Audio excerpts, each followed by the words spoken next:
ভিডিওতে ক্লিক করার জন্য আপনাকে ধন্যবাদ। এই ৩ টা শব্দ যারা জানেন তারা দেখে বুঝতে পারছেন, যারা জানেন না তারাও দেখে বুঝতে পারছেন। এই ৩ টা শব্দের অর্থ, উচ্চারণ, ব্যাখ্যা শেখাবো। সালামু আলাইকুম, আশা করি সবাই ভালো আছেন। ১ নাম্বার শব্দ ফ্লোটিং। এর বাংলা অর্থ ভাসমান, পানির উপরে থাকা, বাতাসে ঝুলে থাকা।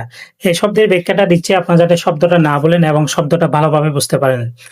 ফ্লোটিং এমন একটি বিশেষণ যা বোঝায় কোনো বস্তু বা জিনিস পানির উপরে ভাসছে বা হাওয়ায় ঝুলছে। যেমন নৌকা নদী জলে ভাসে, আবার মেঘ আকাশে ভাসমান থাকে। অনেক সময় কোনো হালকা জিনিস যেমন পাতা, ফুল বা কাগজও পানির উপরে ভেসে যায়।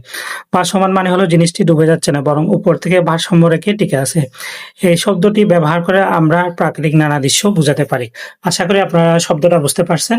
আমি প্রত্যেক ভিডিওতে বলি আপনারা ব্যাখ্যাটা কয়েকবার পড়বেন। কয়েকবার পড়লে শব্দটা আপনি ভালোভাবে বুঝতে পারবেন। ইনশাআল্লাহ শব্দটা আর ভুলবেন না। তারপর হচ্ছে ২ নাম্বার শব্দ কার্ট। বাংলা অর্থ ঠেলা গাড়ি, ছোট চাকার গাড়ি, মাল বহন করার গাড়ি। এই শব্দের ব্যাখ্যাটা দিচ্ছি আপনারা যাতে শব্দটা না বলেন এবং শব্দটা ভালোভাবে বুঝতে পারেন। কার্ট বলতে বোঝায় কোনো একটি ছোট ধরনের গাড়ি যা সাধারণত মানুষ ঠেলে বা টেনে নিয়ে যায়। গ্রামে অনেক সময় গরুর গাড়িকেও কার্ট বলা হয়। শহরের বাজারে মালপত্র বহন করার জন্য ছোট ঠেলা গাড়ি ব্যবহার করা হয়। এই গাড়িতে সবজি, ফল বা মালামাল সহজে বহন করা যায়। দোকানে আবার অনেক সময় কেনাকাটার জন্য ট্রলি বা ছোট ঠেলাও ব্যবহার করা হয়। কার্টের মূল কাজ হলো জিনিসপত্র এক জায়গা থেকে আরেক জায়গায় নিয়ে যাওয়া সহজ করা। আশা করি আপনারা এই শব্দটা বুঝতে পারছেন। আমি বারবার বলি ব্যাখ্যাটা আপনারা কয়েকবার পড়বেন। কয়েকবার পড়লে আপনি শব্দটা ভালোভাবে বুঝবেন। ইনশাআল্লাহ শব্দটা আর ভুলবেন না। তারপর হচ্ছে ৩ নাম্বার শব্দ রেভলিউশন। এর বাংলা অর্থ বিপ্লব, মৌলিক পরিবর্তন, ঘূর্ণন। এই শব্দের ব্যাখ্যাটা দিচ্ছি আপনারা যাতে শব্দটা না বলেন এবং শব্দটা ভালোভাবে বুঝতে পারেন। রেগুলেশন শব্দটি মূলত বোঝায় বড় ধরনের পরিবর্তন বা আমূল রূপান্তর। যেমন যখন কোনো দেশে রাজনৈতিকভাবে বড় পরিবর্তনের মধ্য দিয়ে যায় তখন তাকে বলা হয় বিপ্লব। শিল্প বিপ্লব বা প্রযুক্তি বিপ্লব মানে হলো নতুন উদ্ভাবনের কারণে মানুষ জীবনযাত্রা বড় রকম পরিবর্তন আসা। আবার এই শব্দটি ঘূর্ণায়ন অর্থ ব্যবহার হয়, যেমন পৃথিবী সূর্যের চারপাশে একবার ঘূর্ণায়ন সম্পন্ন করতে ৩৬৫ দিন নেয়।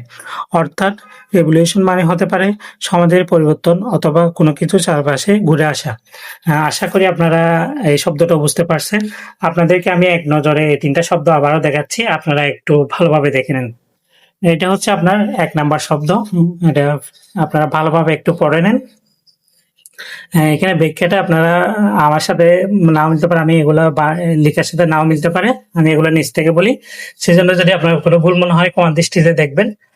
তারপরে এটা হচ্ছে ২ নাম্বার শব্দ। ২ নাম্বার শব্দটা দেখেন। ২ নাম্বার শব্দ এটা দেখেন, এটাও অনেক গুরুত্বপূর্ণ শব্দ আমাদের জন্য। আশা করি আপনারা এটা ভালোভাবে পড়ছেন। তারপর এটা হচ্ছে ৩ নাম্বার শব্দ। ৩ নাম্বার শব্দটাও একটু দেখেন। আশা করি আপনারা এই ৩ টা শব্দ আবারও বলতেছি, আমি আশা করি এটা ২-৩ বার বলে ফেলছি। এটা ক্ষমার দৃষ্টিতে দেখবেন। আপনার যদি ভিডিওটা ভালো লেগে থাকে অবশ্যই লাইক, কমেন্ট, শেয়ার করবেন যাতে বাকিরাও শিখতে পারে। ফেসবুকে যারা দেখবেন ফলো দিবেন, লাইক, কমেন্ট, শেয়ার করবেন, বাকিদেরকে শিখতে সাহায্য করবেন। সবাই ভালো থাকবেন, সুস্থ থাকবেন, আমার জন্য বেশি করে দোয়া করবেন। পরবর্তী ভিডিওতে দেখা হবে। আল্লাহ হাফেজ, সালামু আলাইকুম।